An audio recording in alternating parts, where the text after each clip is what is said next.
اس کی انٹرپریٹیشن وہ قانون ساز ادارے خود کریں کہ پرماننٹ ریزیڈنس کسے کہا جائے گا، اور اس پرماننٹ ریزیڈنس رکھنے والوں کو جو خصوصی حقوق اور استحقاق دیے گئے تھے وہ آرٹیکل 35A کا خاصہ تھے۔ یہ آرٹیکل 35A جو تھا یہ ایک کانسٹیٹیوشنل آرڈر 1954 جو مورخہ 14/3/1954 کو بھارتی صدر کی طرف سے ایشو کیا گیا، اس آرڈر کے تحت یہ جو آرٹیکل 35 ہے یہ کانسٹیٹیوشن آف انڈیا کا حصہ بنا، جس کے تحت پرماننٹ ریزیڈنس جو ہے اس کے لفظ کی تشریح جو ہے وہ کشمیر کے ریاست جموں و کشمیر کے قانون ساز لیجسلیچرز اداروں کو دے دی گئی۔ ناظرین، اسی طرح آرٹیکل 370 کے مطابق ریاست جموں و کشمیر کے جو مستقل رہائشی ہوں گے، ناظرین توجہ طلب ہوں کہ 35A میں پرماننٹ ریزیڈنس کا جو لفظ ہے اس کی ڈیفینیشن کا اختیار تھا قانون ساز اداروں کو جو ریاست جموں و کشمیر کے ہوں گے، اور آرٹیکل 370 میں کہا گیا کہ وہ جو پرماننٹ ریزیڈنس والے لوگ ہوں گے ریاست جموں و کشمیر کے مستقل رہائشی ہوں گے، وہی مستقل رہائشی لوگ جو ہوں گے وہ غیر منقولہ جائیداد خرید سکتے ہیں، ووٹ کا حق رکھتے ہیں، الیکشن میں حصہ لے سکتے ہیں، سرکاری نوکریاں لینے کا انہیں حق حاصل ہوگا، ہائر ایجوکیشن کمیشن اور ہیلتھ کیئر کے معاملات جو ہیں وہ خود دیکھیں گے۔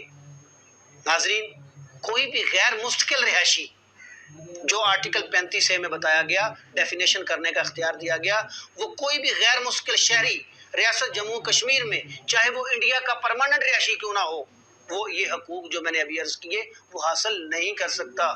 تو ناظرین، مودی گورنمنٹ نے ان دونوں آرٹیکلز کو ختم کر دیا، اور اس کو ختم کرنے کا جو طریقہ کار بھونڈا اختیار کیا گیا وہ بھی کانسٹیٹیوشنل ہسٹری میں اس کی بھی مثال نہیں ملتی۔ 2/3 اکثریت چاہیے تھی ان آرٹیکلز کو ایبروگیٹ کرنے کے لیے، ان میں امینڈمنٹ کے لیے یا ان کو ختم کرنے کے لیے، لیکن 2/3 اکثریت نہ ہونے کے باوجود سادہ اکثریت سے ان کو ختم کر دیا گیا۔ یہ بھی کانسٹیٹیوشنل ہسٹری آف دنیا کی بات کر رہا ہوں، میں کسی ایک ملک کی بات نہیں کر رہا، یہ اس کے ساتھ بھی ایک بھونڈا مذاق ہے۔ لیکن ناظرین، جہاں تک ہم بار بار مودی کو مورد الزام ٹھہراتے ہیں وہ تو ہمارا دشمن ہے، اس نے تو ہمارے ساتھ دشمنی کرنی ہے۔ ہمارے اپنوں نے ہمارے ساتھ کیا کیا؟ ہماری پچھلی حکومتوں نے بھی انتہائی نالائکی کا مظاہرہ کیا، اور آج کی موجودہ حکومت نے تو ان نالائکی کی انتہا کر دی۔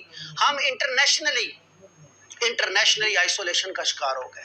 ناظرین، میں نے اپنی عمر میں یہ نہیں دیکھا کہ پاکستان کی کسی گورنمنٹ کی اتنی پالیسیز خراب ہوں کہ پاکستان ایک اسلامی جمہوریہ پاکستان ہے، ایک اسلامی کنٹری ہے، اور یہ اسلام کا قلعہ ہے، اسلام کے نام پہ بنا ہے۔ پاکستان کا مطلب کیا؟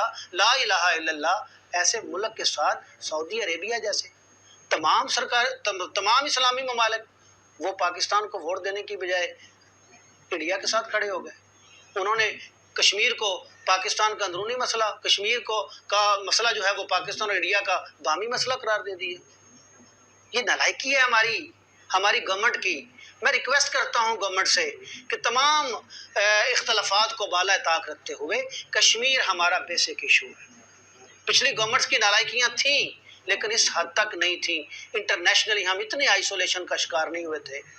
میں بڑی معذرت کے ساتھ کہنا چاہتا ہوں کہ صرف ایک سڑک کا نام سری نگر رکھ دینے سے کشمیر آزاد نہیں ہوتے۔ بڑی معذرت سے کہتا ہوں کہ 1 منٹ کی خاموشی اختیار کرنے سے آزادیاں نہیں ملتی، آزادیاں جد و جہد سے ملتی ہیں۔ برہان وانی بننا پڑتا ہے، میر وائز عمر فاروق بننا پڑتا ہے، علی گیلانی بننا پڑتا ہے۔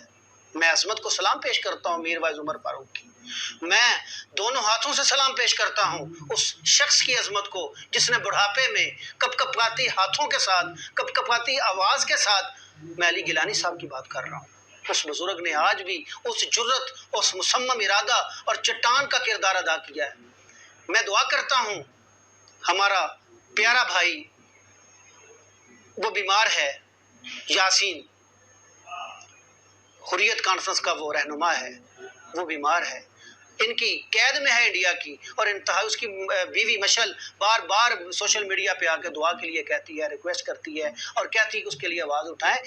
ناظرین، ہم پاکستانی قوم کٹ مرنے کو تیار ہیں. ہم دو چیزوں پر، پاکستانی دو الفاظ پر کٹ مرنے کو تیار ہے، ایک اسلام کے نام پہ اور ایک کشمیر کے نام پہ. لیکن بدقسمتی سے جب سے پاکستان بنا، ہمارے نیتاؤں نے، ہمارے بڑوں نے، ہمارے سیاستدانوں نے، ہمارے مقتدر حلقوں نے ہمیشہ ہمیں اسلام کے نام پہ بیوقوف بنایا، ہمیں ہمیشہ کشمیر کے نام پہ بیوقوف بنایا. کشمیر کے نام پہ اور اسلام کے نام پہ ہمارے جذبات کے ساتھ ہمیشہ کھیلا گیا. ایسا نہیں ہونا چاہیے. کشمیری محبت چاہتے ہیں، کشمیری امن چاہتے ہیں، کشمیری استصواب رائے چاہتے ہیں، کشمیری اپنے بیسک فنڈامنٹل رائٹ چاہتے ہیں. وہ آج جو ان کے ساتھ ظلم اور بربریت ہو رہی ہے، کیا میرے یہ 4 الفاظ کہہ دینے سے ان کی تشفی اور تلافی ہو جائے گی؟ نہیں. میں تو اس فاختہ، اس چڑیا والا کردار ادا کرنا چاہ رہا ہوں جس نے ابراہیم کی آگ میں صرف ایک چونچ پانی ڈالا تھا تاکہ میرا بھی ان میں نام آ جائے. ادروائز ہمارا ایسا کہنے سے کشمیر آزاد نہیں ہونے والا. کشمیر کو آزادی دلوانے کے لیے ہمیں باقاعدہ جد و جہد کرنی ہوگی، ہمیں باقاعدہ ایفرٹ کرنی ہوگی. اور خاص طور پر شاہ محمود قریشی صاحب، پیر و مرشد، آپ سے ریکویسٹ کر رہا ہوں کہ آپ کا انتہائی تجربہ ہے. آپ نے پچھلے دور میں پاکستان پیپلز پارٹی کے دور میں بھی ایک وزیر خارجہ کے طور پہ کام کیا، آج بھی آپ وزیر خارجہ ہیں. مرشد، یہ باتیں کرنے سے کشمیر آزاد نہیں ہونا. آپ نے انٹرنیشنلی پالیسیز بنانی ہیں، آپ نے انٹرنیشنلی لوگوں کو اپنے ساتھ لے کر چلنا ہے. آپ کی سفارتکاری نظر آنی چاہیے.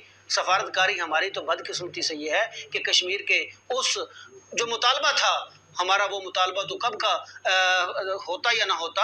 ہمارے یہ 35A اور article 370A of constitution of India کو ایبروگیٹ کر دیا گیا. ہم نے کیا کیا؟ ہم نے انٹرنیشنلی لوگوں کو بتایا کہ ہم انٹرنیشنل کورٹ آف جسٹس میں گئے، کہ ہم نے اقوام متحدہ میں یہ معاملہ اٹھایا؟ نہیں اٹھایا. کیسے اٹھائیں؟ بدقسمتی سے ہمارے یہی لوگ کہہ رہے تھے، معذرت کے ساتھ کہہ رہا ہوں، ہمارے یہی پیارے لوگ کہہ رہے تھے اللہ کرے مودی جیت جائے. ہم تو مودی کو جتوانا چاہ رہے تھے. تو بھائی جیتا ہے تو پھر بھگتو. لیکن آپ کی سیاست، آپ کی ان باتوں کے ساتھ ساتھ دل خون کے آنسو ہوتا ہے. ان کشمیریوں سے پوچھو، ان میری ماؤں سے پوچھو، ان بہنوں سے پوچھو، ان بیٹیوں سے پوچھو، ان بھائیوں سے پوچھو، ان بزرگوں سے پوچھو. جب بیٹے کے سامنے ماں کے ساتھ زیادتی ہوتی ہے، ماں کو مار دیا جاتا ہے، باپ کو قتل کر دیا جاتا ہے. ان بہنوں سے پوچھو جن کا بھائی ان کے سامنے شہید ہوتا ہے. ان بھائیوں سے پوچھو جن کی بہنوں کی عزتیں لٹتی ہیں. ان بچوں سے پوچھو جن کی ماں ان کے سامنے کٹ مرتی ہے. ان ماؤں سے پوچھو جن کے لالوں کو، جن کے لختے جگروں کو ان کے سامنے مار دیا جاتا ہے، قتل کر دیا جاتا ہے. ناظرین، الفاظ نہیں ہیں، ان جذبات نہیں ہیں، وہ الفاظ نہیں ہیں جو جذبات کا اظہار کر سکوں جو وہاں پہ ظلم اور بربریت ہو رہی ہے. میں اس پلیٹ فارم کے توسط سے عالمی دنیا سے ریکویسٹ کرنا چاہتا ہوں، میں مسلمانوں سے ریکویسٹ کرنا چاہتا ہوں، کہاں ہیں وہ آپ کے وہ افکار، کہاں ہیں وہ باپ کی وہ باتیں؟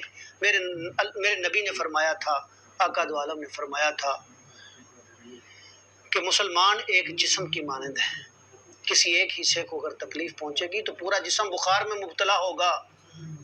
تو ہم کہاں گئے؟ کہاں ہیں ہمارے وہ جذبات؟ کہاں ہیں وہ ہمارے افکار؟ کہاں ہے وہ ہماری تربیت؟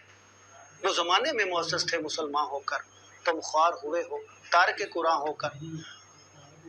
اقبال نے اسی لیے فرمایا تھا، اپنی ملت کا قیاس اقوام مغرب سے نہ کر، خاص ہے ترکیب میں اقوام قوم رسول ہاشمی. نبی پاک صلی اللہ علیہ وسلم نے جو فرمایا تھا، مسلمانوں کہاں گیا وہ آپ کا جذبہ اخوت؟ کہاں گیا وہ آپ کا بھائی چارہ؟ کشمیر میں مسلمان ماؤں اور بیٹیوں کہاں ہے؟ محمد بن قاسم جو راجہ دہر کا سر قلم کرنے آ گیا تھا، کہاں ہے آپ کا غوری؟ کہاں ہے آپ کا شہین؟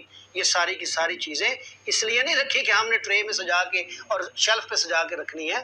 ہمیں ایفرٹ کرنی پڑے گی، ہمیں عملی قدم کرنا پڑے گا. بات کریں تو کہتے جی کیا ہم جنگ لگا دیں؟ وہ خدا کے بندو، محمد بن قاسم نے یہ نہیں سوچا تھا. خدا کے بندو، محمود غزنوی یہ سوچ کے بیٹھتا تو ادھر ہی بیٹھا رہتا. صلاح الدین ایوبی نے یہ نہیں سوچا تھا.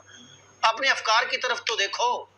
علامہ اقبال نے فرمایا تھا کہ کبھی یہ نوجوان مسلم تدبر بھی کیا تو نے، وہ کیا گردو تھا تو جس کا ہے ایک ٹوٹا ہوا تارا. کتابیں جو دیکھی میں نے اپنے آبا کی یورپ میں، دل ان کو دیکھ کے ہو گیا میرا سی پارا. اپنے بزرگوں کو پڑھو، اپنے بزرگوں کے افکار کی طرف دیکھو. کشمیر آج آپ کو پکار رہا ہے مسلمانوں، دنیا کے مسلمانوں، کشمیر آپ کو پکار رہا ہے. آج مسلمان اگر جہاد کا نام لیتا ہے تو اس کو دہشت گرد قرار دے دیا جاتا ہے۔ آج وہ صلیبی جنگیں کرنے والے، وہ غیر مسلموں کی وہ ساری کی ساری ہسٹری آپ کے سامنے پڑی ہے، لیکن ان کو کبھی کسی نے دہشت گرد نہیں کہا۔ جہاں پہ داڑھی والا، جہاں تسبیح والا، جہاں ٹوپی والا دہشت گرد کا قرار پاتا ہے، دراصل اس لیے کہ ہم متحد نہیں ہیں، ہمارے اندر اتحاد نہیں ہے، یگانگت نہیں ہے، ہمارے اندر تنظیم نہیں ہے۔ تو میں اپنے مسلمان بھائیوں سے، پاکستانیوں سے اور پاکستان سے باہر تمام مسلم امہ سے ریکویسٹ کرتا ہوں، آج کے دن کے لیے خدا کا واسطہ اس بات کو سمجھنے کی کوشش کریں کہ آج جب کوئی بم پھوڑتا ہے تو وہ نہیں کہتا کہ یہ سنی تھا، یہ وہابی تھا، یہ دیوبندی تھا، یہ شیعہ تھا، اس وقت اس کے سامنے ایک مسلمان ہوتا ہے۔ تو مسلمان ہیں آپ، مکتبہ فکر کو چھوڑ دیں، اپنے ان نظریات کو چھوڑ دیں، لڑائیوں کو چھوڑ دیں، جھگڑوں کو چھوڑ دیں، یکجان ہو جائیں اور انڈیا کو بتا دیں کہ مسلمان اکٹھے ہیں، اتحاد ظاہر کریں، دنیا کو بتائیں۔ دنیا کو آپ مجبور کر سکتے ہیں، دنیا کو آپ مجبور کر سکتے ہیں۔ سارا یورپ جو ہے، امریکہ جو ہے، رشیا جو ہے، وہ آپ کا مرہون منت ہے، آئل آپ سے لیتے ہیں، ان کے مسائل آپ حل کرتے ہیں، پیسہ آپ کا استعمال ہوتا ہے، افرادی قوت آپ کی استعمال ہوتی ہے۔ روک کے تو دیکھو، نانی یاد آ جائے گی۔ لیکن بدقسمتی سے ہم اپنے مفادات کی جنگ کر رہے ہیں۔ ہمارے تمام ممالک جو ہیں، ان کے حکمران جو ہیں، وہ نالائکی کا مظاہرہ کر رہے ہیں، بشمول میرے اپنے ملک کے سربراہان کے، چاہے وہ موجودہ حکومت ہے، چاہے وہ پچھلی حکومتیں ہیں۔ انہوں نے ہمیشہ اپنے مفادات کو دیکھا، اپنے معاملات کو دیکھا، کشمیر کے لیے پراپر آواز نہیں اٹھائی گئی۔ آج کے دن کے توسط سے تمام امت مسلمہ سے، تمام پاکستانیوں سے اور پاکستان کی گورنمنٹ سے اور تمام امت مسلمہ کے دیگر ممالک کی گورنمنٹ سے میں ریکویسٹ کرتا ہوں کہ خدا را کشمیریوں کے لیے آواز اٹھائیں۔ یہ آوازیں جو ماؤں کی اٹھ رہی ہیں، جو بہنوں کی اٹھ رہی ہیں، جو بچوں کی اٹھ رہی ہیں، یہ کل قیامت کو آپ کو اس کا حساب دینا ہوگا۔ انہی الفاظ کے ساتھ، انہی جذبات کے ساتھ اللہ کے حضور دعا کرتے ہوئے کہ میرے مالک کشمیر وادی جنت نظیر کو آزادی نصیب فرما۔ میرے مالک وہ استصواب رائے کا، ہم کچھ اور نہیں مانگ رہے، ہم وہ استصواب رائے کا، وہ حق جو ان کا لیگل رائٹ ہے وہ مانگ رہے ہیں، اور اللہ سے دعا کرتے ہیں کہ اللہ ان کو استقامت دے، ہمت دے، اور میری امت مسلمہ کو، خاص طور پر پاکستانیوں کو اور خاص طور پر پاکستان کی گورنمنٹ کو ہدایت نصیب فرما، ان کو ان کی مدد کرنے کی توفیق عطا فرما۔ اللہ تعالی ہمارے حال پر رحم فرمائے۔ اللہ مسلمانوں پر جہاں بھی ظلم ہو رہا ہے، اے میرے مالک اپنے حبیب کے صدقے، سیدہ طیبہ طاہرہ فاطمہ الزہرا کی چادر تطہیر کے صدقے مولا ان کی مدد فرما، مسلمانوں کا بول بھالا فرما، کفر کو تہ و بالا فرما۔ انہی الفاظ کے ساتھ آپ سے اجازت چاہتا ہوں۔ اللہ حافظ۔ پاکستان زندہ باد، کشمیر بنے گا پاکستان۔